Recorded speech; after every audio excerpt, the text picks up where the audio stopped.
ওখানে ওর যখন গুলি লাগে সম্ভবত 3টা সাড়ে 3টার দিকে, ওখান থেকে ওর যারা সহযোদ্ধারা ছিল, পুত্র আজমপুরের আপনার আবরার পাহানাল একজন ভাই ছিল ওর সাথে, তার যারা সহযোদ্ধারা ছিল ওনারাই ওখান থেকে নিয়ে ক্রিস্টিয়ান হাসপাতালে নিয়ে যায়। ওখান থেকে যারা চিকিৎসারত কর্মকর্তারা ছিল ওনারা মৃত ঘোষণা করে। আমরা এই বিষয়টা তখনও আমাদেরকে জানানো হয়নি। আমরা খবরটা পেয়েছি বিকাল 5টার পরে, 4টা কি 5টার পরে সম্ভবত। আমাদের এক ভাই ফোন দিয়ে বলছে, আমরা অবশ্য বিভিন্ন মিডিয়াতে দেখছি যে আজকে বিভিন্ন জায়গায় আন্দোলন চলছে, গুলিবিদ্ধ হচ্ছে, কিছু ছাত্ররা মারা গেছে, তো এখানে যে আমার ভাইটিকেও এরা গুলি করে মারবে এটা আমরা কখনোই ভাবতে পারিনি। আমার ভাই শহীদ সাব্বিরের সম্পর্কে আমার এক চাচাতো ভাই ফোন করে বলছে, মনি সাব্বির তো আর নেই, ও আন্দোলন ছিল, ওকে পুলিশ বা কারা যেন গুলি করে মেরে ফেলেছে। আমরা কথাটা বিশ্বাস করতে পারিনি, অবিশ্বাস্য কথা, কি করে আমার ভাই মারা যাবে এটা কখনোই ভাবতে পারিনি।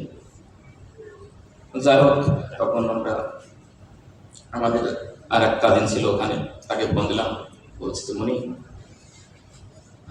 কিভাবে বলবো ঘটনা কি সত্য? বলছে ভাই আমি সাপের গায়ে লাশ নিয়ে আসতেছি।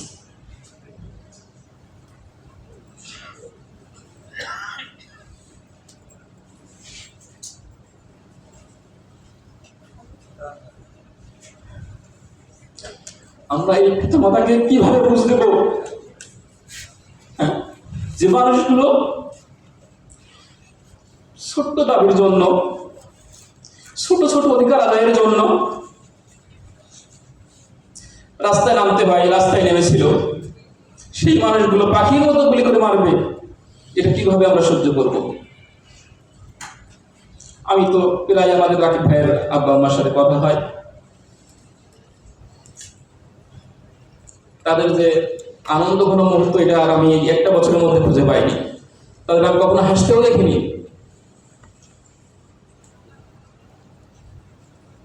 আমার সাব্বিরের আব্বাকে দেখি হাসি মুখটা যেন হারিয়ে গেছে, কি যেন হারিয়ে ফেলেছে।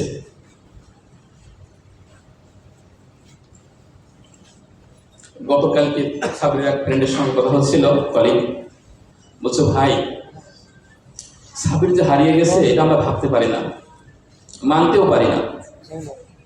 এই ভাই আমাকে যখন আমি চাকরি করি, একই সঙ্গে চাকরি করি, সবসময় আমাকে পরামর্শ দিত, ভাই তুমি নামাজ কালাম সবসময় পড়বা, অফিসের স্টাফদের সঙ্গে ভালো ব্যবহার করে চলবা।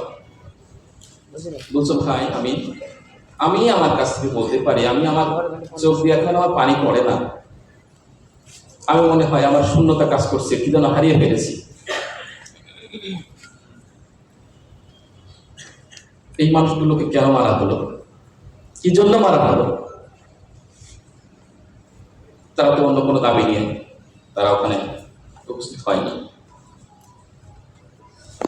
এখানে প্রত্যেকের সন্তানের জন্য, ভবিষ্যতের জন্য সংস্কার, সেটার জন্য দাবি করেছিল। যাই হোক, আমরা চাই এই সমাজ থেকে সকল অন্যায় দুর্নীতি দূর হয়ে যাক, এই সমাজটা যেন পরিবর্তন হয়ে যায়। আমরা আমাদের বিবেককে যেন সবসময় প্রশ্নবিদ্ধ করি যে আমরা আসলে সঠিক পথে আছি তো, আমরা আমাদের স্ব দায়িত্ব সঠিকভাবে পালন করতে পারছি তো, নাকি কোনো একটা পক্ষের, কোনো একটা মতের, কোনো একটা সরকারের পক্ষে আমরা কাজ করার জন্য সর্বাত্মক চেষ্টা করছি। এটা যেন কখনো আমাদের না হয়। যেটা ন্যায়, যেটা সত্য, যেটা সুন্দর, সেটার জন্যই যেন আমরা সবসময় সংগ্রাম করতে পারি যার যার জায়গা থেকে। এটার জন্যই আমাদের যে প্রায় 2000 শহীদ শাহাদাত বরণ করেছে, রক্ত দিয়ে গেছে, সমস্ত এটার জন্যই দিয়ে গেছে যে এই স্বৈরাচার কখনো যেন আর মাথা ছাড়া দিয়ে উঠতে না পারে। আমাদের দেশটা যেন আর কখনোই অন্যায়ের হাতে কখনো সোপর্দ না হয়, সেটা আমরা আশা করি।